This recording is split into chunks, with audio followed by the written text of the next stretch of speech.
பீகாரில் விபத்தில் சிக்கி கால் எலும்பு முறிந்த இளைஞருக்கு பிளாஸ்டர் போட வேண்டிய இடத்தில் அட்டை பெட்டியை வைத்து கட்டுப்போட்ட பீகார் அரசு மருத்துவமனையின் செயல் கடும் சர்ச்சையை ஏற்படுத்தியுள்ளது. நூதன சிகிச்சைக்கு மருத்துவமனை நிர்வாகம் அளித்த விளக்கம் என்ன? கால் முறிவுக்கு எத்தனையோ விதமான பாவக்கட்டுகளை பார்த்திருப்போம். ஆனால் இப்படி ஒரு அட்டைப்பட்டி கட்டை பார்த்ததுண்டா?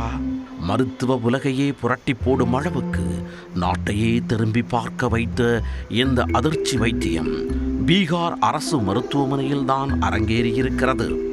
Bihar is not for beginners என்பதை ஏற்கனவே நீட் போராட்டத்தில் நிரூபித்தவர்கள் தற்பொழுது மருத்துவ உலகத்தையும் மிரள வைத்துள்ளனர்.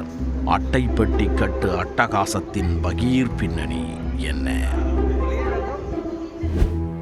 பீகார் மாநிலம் பெகுசராய் மாவட்டம் மகேஸ்வரா கிராமத்தைச் சேர்ந்த இளைஞர் குணால் குமார் கடந்த ஆகஸ்ட் 3 மாலை தனது இருசக்கர வாகனத்தில் சென்றபொழுது ஏற்பட்ட விபத்தில் அவரது காலில் பலத்த எலும்பு முறிவு ஏற்பட்டது.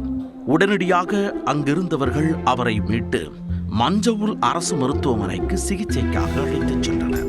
அங்கு சிகிச்சை அளித்த மருத்துவமனை ஊழியர்கள் முறிந்த காலுக்கு வழக்கமாக பிளாஸ்டர் போடுவதற்கு பதிலாக மருந்து பொருட்களை அடுக்க பயன்படுத்தப்படும் அட்டைப்பட்டியை இருபுறமும் வைத்து கயிறு மற்றும் பேண்டேஜ் துணியால் இறுக்கமாக கட்டுப்பட்டுள்ளனர்.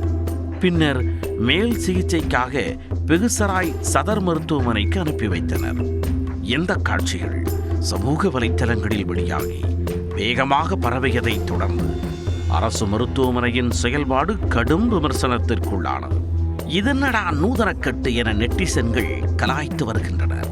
நோயாளிக்கு முறையான சிகிச்சை அளிக்காமல் அட்டை பெட்டியை வைத்து கட்டு போட்டது எப்படி என பலரும் கேள்வி எழுப்பினர்.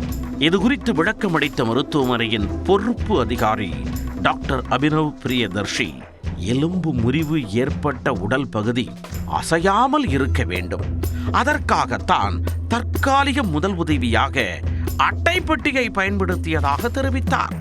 அன்றைய தினம் மருத்துவமனையில் எலும்பு முறிவு சிகிச்சை நிபுணரோ பிளாஸ்டர் போடும் வசதியோ இல்லாததால் நோயாளியின் நிலை மோசமடையாமல் இருக்க இந்த நடவடிக்கையை எடுக்கப்பட்டதாக அவர் கூறினார்.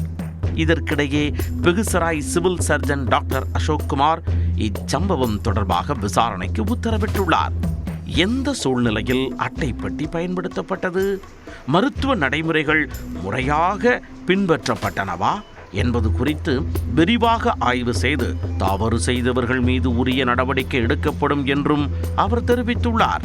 அரசு மருத்துவமனையில் அரங்கேறிய இந்த அட்டைப்பட்டி எலும்பு முறிவு கட்டு சம்பவம் நோயாளிகளின் பாதுகாப்பு மற்றும் அரசு மருத்துவ சேவையின் தரம் குறித்து மீண்டும் பல கேள்விகளை எழுப்பியுள்ளது.